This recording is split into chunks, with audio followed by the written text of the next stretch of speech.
Yeah, Juja, we are ready. Okay, miscellaneous application.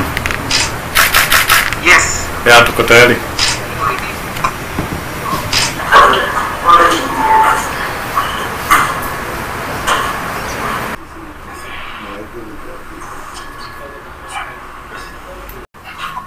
Haya, hii basi karani wanyama. Wapi? Hapa.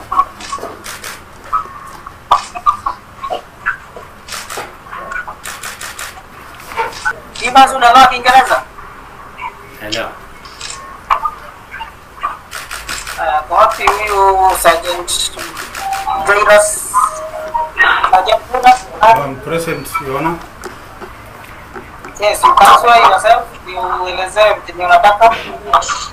I swear by Almighty God that the information I shall give before this court touching the matters in question shall be true, the whole truth, nothing but the truth, so help me God.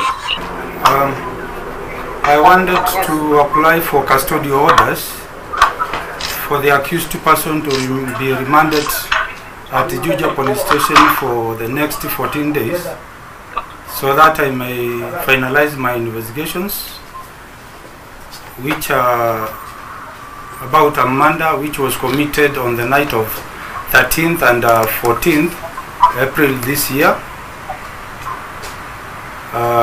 where a body of one Catherine Nyokabi Kitonga was recovered on 14th and taken to the city mortuary, and where we suspect the boyfriend of the lady by the name of Evans Karani Nyamu was involved, who was arrested on 16th April this year and detained at Juja police station. So, Your Honor, so that I may record all the required statements, also obtain data from Safaricom to connect the accused person, and also take the accused person to psychiatrist. I need at least 14 days so that I may finalize all that, Your Honor.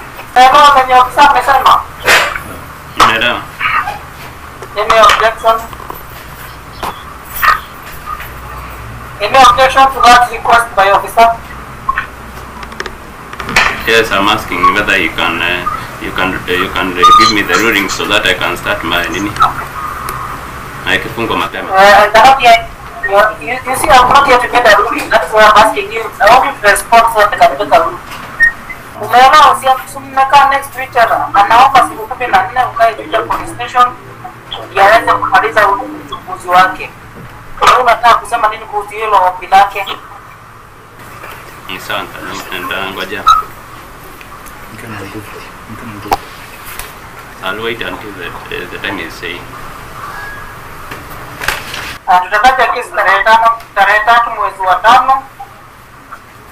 Ndio kama umeshtakiwa High Court. Tarehe 3 mwezi wa 5. Hapo kisha tunaanza